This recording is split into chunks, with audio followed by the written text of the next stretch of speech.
자, 어제는 이제 2차 인구 조사를 했죠. 1차는 이제 광야를 들어오면서 전쟁할 그런 20세 이상의 사람들을 세우는 그런 인구 조사였고, 2차는 이제 가나안에 들어갈 사람들에 대한 인구 조사였습니다. 또 더 나가서 그들에게 가나안 땅을 분배하기 위해서 인구조사를 했죠. 그런데 오늘 말씀 보면 그 인구조사하고 각 가족 수를 다 조사하는 데 있어서 그들에게 땅을 분배하는 데 있어서 문제가 하나 딱 생겼어요. 누구냐? 므낫세 종족 가운데 아버지가 광야에서 죽었다 이 말입니다. 그리고 딸들만 있어요. 근데 그 당시의 법은 이제 아들에게만 유산을 주지 딸에게는 유산을 주지 않는 법이에요. 그러니까 딸들이 아니 우리 아버지가 이 광야에서 당신들과 같이 생활했는데 아버지가 죽었다고 우리에게 이 유산을 주지 않으면 우리는 어떻게 살란 말이냐.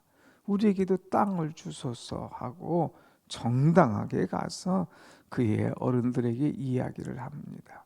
그러니까 그 므낫세 이 어른들이 이렇게 한 법이 없는데 그렇다고 이렇게 또 따지고 이렇게 오는데 이거 어떻게 해야 되나 해서 모세에게 가서 묻습니다. 그때도 모세도 거기에 대한 법이 없으니까 그렇게 한 예가 없으니까 이거 어떻게 하면 좋겠는가 하고 하나님께 가서 묻는 과정을 오늘 보여줍니다. 자, 한번 여러분 봅시다. 이제 4절에 보면 어찌하여 아들이 없다고 우리 아버지의 이름이 그 종족 중에서 삭제되리까 우리에게도 기업을 주소서 얘기를 하죠. 그럴 때 모세가 그 사연을 여호와께 아뢰니라 그랬어요.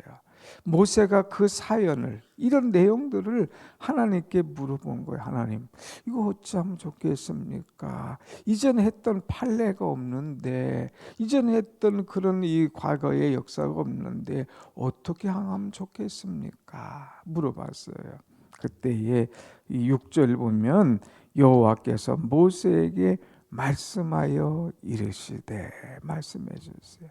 스르보아스의 딸들이 말이 옳으니 너는 반드시 그들의 아버지 형제 중에서 그들에게 기업을 주어서 그들의 아버지의 기업을 그들에게 돌릴지어다 그랬어요. 그 기업, 아버지의 기업 그들에게 주라. 그러면서 이 아들이 없으면 이 딸에게 주라.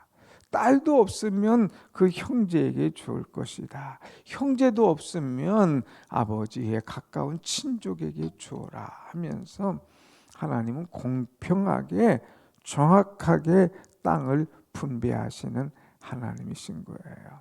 여러분, 이 무슨 말씀입니까? 하나님은 모든 사람에게 엄청난 관심과 사랑을 갖고 계시는 거예요. 혹시 신앙생활하다가 나만 소외되었다, 하나님께서 나에게 관심이 없다 이렇게 하고 참 삐침이라고 하나요? 삐지는 그런 사람은 되지 말고 하나님은 그 200만 엄청나게 많은 사람임에도 불구하고 한 사람 한 사람에게 관심 있고 그들에게 물을 때에 그들의 정당한 요구에 분명하게 해답을 주시는 하나님이시다 하는 거죠. 얼마나 자상하신 하나님입니까? 얼마나 은혜로우신 하나님이십니까? 하나님은 얼마나 사랑이 있으시냐 이거예요. 사랑은 여러분이 살다가 손해봤다고 생각하거나 여러분이 살다가 소외됐다고 생각하거나 여러분이 살다가 하나님께서 나를 알아주지 않는 것 같다고 생각되면 하나님께 아뢰세요. 하나님, 저 이런 아픔이 있어요. 하나님, 저 이런 슬픔이 있어요. 하나님, 저 이런 외로움이 있어요.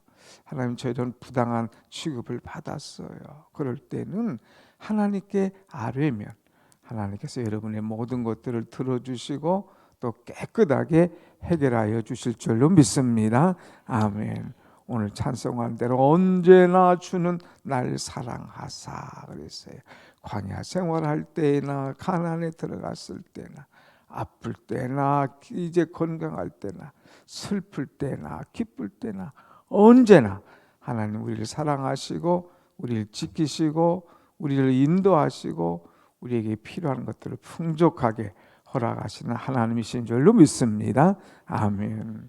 하나님은 이렇게 개인의 문제를 해결해 주실 뿐만 아니라 또 더 나아가서 큰 민족의 문제까지 해결해 주시는 하나님이심을 볼 수가 있어요. 오늘 문제가 두 가지예요. 하나는 가정 문제, 개인 문제, 기업의 문제, 유산의 문제였어요. 또 이제 두 번째 문제는 뭐냐? 지도자의 문제예요. 지도자. 하나님께서 모세에게 모세야 이리 좀 오너라 하고 12절에 너 이 아라빔산 이 아바빔산에 올라가서 내가 이스라엘 자손에게 준 땅을 바라봐라. 이 땅으로 올라와라. 그리고 바라봐라. 그 바라보라고 하는 것까지는 좋은데 그 다음에 말씀이 참 너무 힘든 말씀을 주셨어요. 13절 한번 같이 봅시다. 13절 시작. 본 후에는 내 형 아론이 돌아간 것 같이 너도 조상에게로 돌아가리니 그랬어요. 무슨 말이에요? 네 형 죽었지 너도 돌아갈 거야. 너도 죽게 될 거야 하는 거예요. 다시 말하면 하나님께서 이 모세에게 가나안을 땅을 다 보여주기만 하고 너는 거기 들어가지 못해. 내 형이 이 땅에 죽은 것처럼 너도 이 땅에서 죽게 될 거야 하는 이런 말씀을 주셨어요. 참 얼마나 마음이 아픕니까? 지금 이민족을 이끌고 40년을 광야에서 이끌고 왔는데 그 엄청난 모함도 있고 원망도 있고 삿대질도 있고 백성들이 자기를 향하여서 싸울 일도 있고 그 험한 일을 다 겪으면서도 정말 하나님의 뜻을 분별해서 어려울 때 하나님 앞에 나가서 기도하고 묻고 하나님 말씀에 따라 순종하면서 이 백성을 여기까지 이끌고 왔는데 너는 여기까지야. 이제 넌 이 땅에서 죽을 것이야. 너는 저 땅을 보기는 하지만 들어가지 못할 것이야 할 때에 얼마나 힘들겠어요. 오늘 여기서는 그냥 이걸로 끝나지만 신명기 3장 24절 말씀 보면 모세가 하나님 앞에 간청합니다. 하나님 나로 하여금 건너가서 그 땅을 보게 하옵소서. 나로 하여금 하나님이 요단을 건너가게 하여 주옵소서 하고 간절히 기도하죠. 그럴 때 하나님께서 말씀하셔요. 너는 여기까지다. 너는 이제 그만해도 족하니 다시는 이 말을 내게 하지 마라 하면서 하나님께서 딱 여기까지라고 하고 그의 기도를 거절하셨어요. 오늘 여러분 같으면 어떻게 하겠어요? 내가 여기까지 왔는데 하나님 거절하신다. 그런데 이 모세는 그 말씀에 순종하는 것을 보게 됩니다. 오늘 우리는 하나님 앞에 어떤 요구를 할 때에 하나님이 해 주시옵소서 하고 기도할 때에 예스 하고 그것도 막 금방 즉각적으로 응답해 주는 것만 이 기도의 효용이 있는 줄 알고 그것이 기도의 응답인 줄만 알지만 하나님의 기도에는 응답이 세 가지라고 하지 않습니까? 예, 그래, 알았다. 딱 들어줘요. 이 조금 앞에 있는 므낫세의 딸, 이 딸이 슬로보아스의 딸들이 구할 때에 딱 즉각적으로 응답해 주지 않습니까? 그런가 하면 기다려. 그러면서 하나님께서 기다리게 하셔요.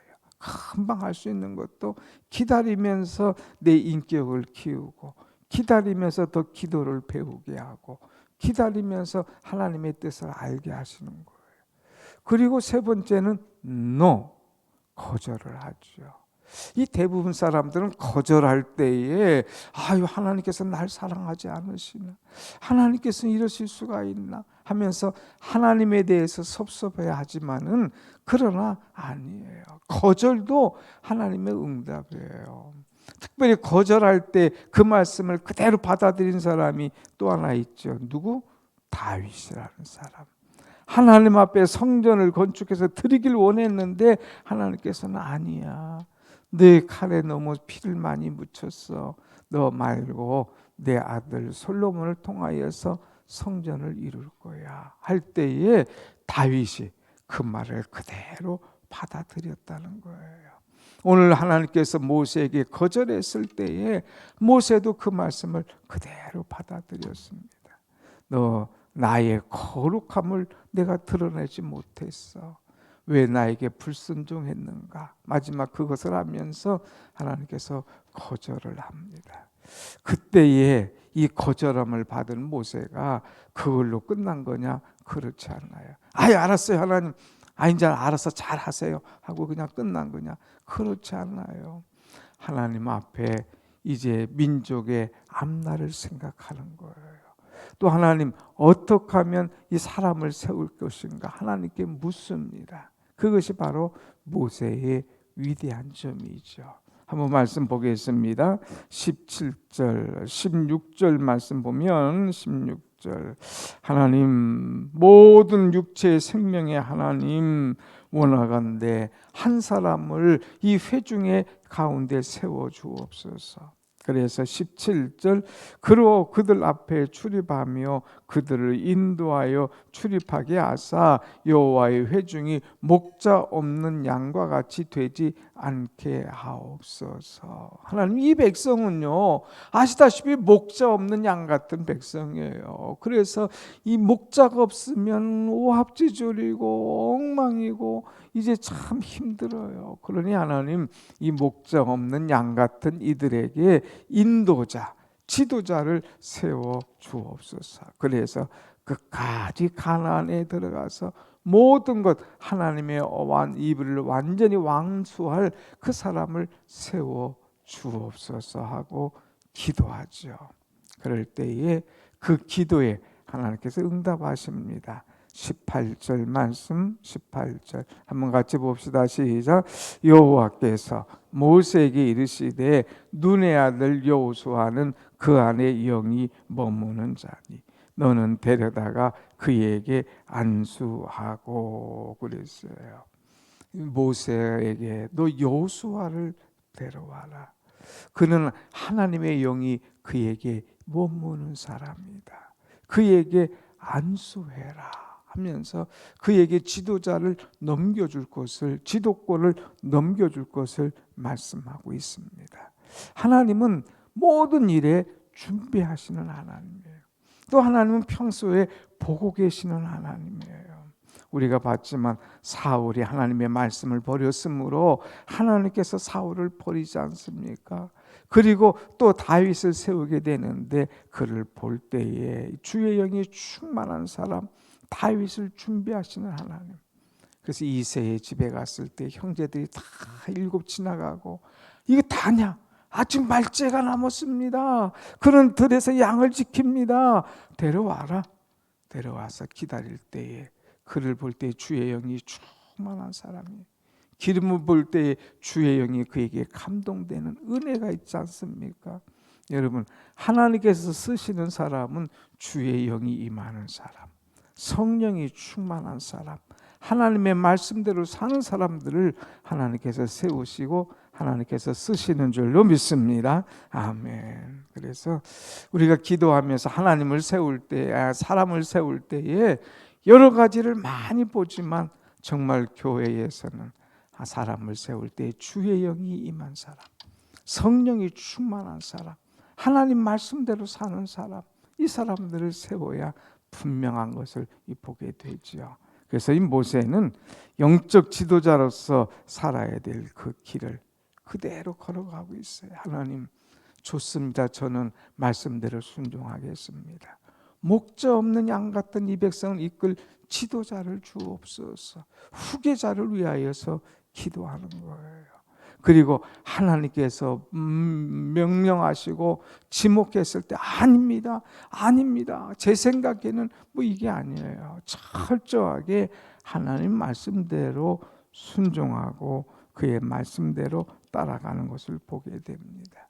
여러분 우리는요 청직이에요. 우리는 하나님의 사람이에요. 하나님께서 맡겨주실 때는 철저하게 순종하고 하나님께서 거둬가실 때는 그것도 섭섭하게 생각하지 말고 그대로 순종하는 것, 이것이 은혜요 올바른 신앙의 자세다고 하는 것이죠. 그래서 하나님께서 너는 여기까지 하면 네 하고 순종하는 이 모세의 또 아름다운 모습을 우리가 보게 되지요. 그러면서 그에게 말합니다. 19절에 보면 그를 제사장 엘르아살과 온 회중 앞에 세워라. 그리고 그들의 목전에서 그에게 위탁해라. 제사장을 세워서 제사장의 신임을 받고 또 제사장과 함께 협력하고 모든 백성들이 이 권위가 어디서부터 오는가를 분명하게 그들에게 보여주도록 제사장과 함께 온 회중 앞에 서서 이 일을 해라 하면서 그 목전에서 그들에게 위탁해라 그랬어요. 그러면서 20절 말씀 한번 같이 봅시다. 20절 시작. 내 존귀를 그에게 돌려 이스라엘 자손의 온 회중을 그에게 복종하게 하라 그랬어요. 내 존귀. 이스라엘 백성 앞에 모세는 존귀한 자예요. 하나님께서 주신 권위 있는 자였어요. 이 너에게 준 그 권위, 이 존귀함, 그것을 이제 그에게 돌려주라. 그리고 온 이스라엘 자손이 그에게 복종하게 하라 하고 명령을 하시죠. 그래서 하나님께서 모세가 죽기 전에 그의 권위를 다 여호수아에게 이양시키는 그 모습. 야, 하나님께서 모세를 여기까지인데 저 지도자가 없으면 어떡할까 걱정할 그들에게 하나님께서 준비하신 여호수아를 다 그들에게 보여주면서 제사장 엘르아사를 통하여서 그 일을 하게 하시는 모습을 보게 됩니다. 그랬을 때에 모세가 그를 엘르아살 온 회중 앞에 세웁니다. 23절 나같이 봅니다. 23절 시작. 그에게 안수하여 위탁하되 여호와께서 모세에게 명령하신 대로 하였더라 그랬어요. 하나님께서 모세에게 명령하신 대로 모세가 그대로 다 행하는 거예요. 여호수아를 데려옵니다. 그리고 엘레아살과 온 회중 앞에 세우게 됩니다. 제사장이 세우고 그의 참 앞에서 온 회중 앞에서 그에게 모든 것을 위탁하는, 안수하는 거예요. 기름 붓는 거예요. 그리고 위탁하는 거예요. 그러면서 주의 일을 하도록 하는 그런 모습을 우리는 보게 되죠. 얼마나 아름다운 정말 후계자를 세우게 되는 그런 일인가 하는 것을 보게 됩니다. 우리는 하나님 앞에 언제든지 기도하는 사람, 기도할 때 예스만 받아들이는 사람이 아니라 때로는 노하고 거절하는 것까지도 받아들이는 사람. 또 하나님께서 이제 나를 여기까지라고 했을 때에 그 뒤에 일을 놓고 하나님 앞에 계속적으로 기도하면서 하나님께서 세워주시는 후계자를 또한 세우는 그런 지도력, 그런 기도력, 그런 섬김의, 그런 충성의 그 마음을 우리가 가지고 살 때에 하나님께서는 우리를 통하여서 이루신 일들을 우리뿐만 아니라 후대를 통하여 더 아름답게 이루어 가실 줄로 믿습니다. 아멘. 기도하십시다.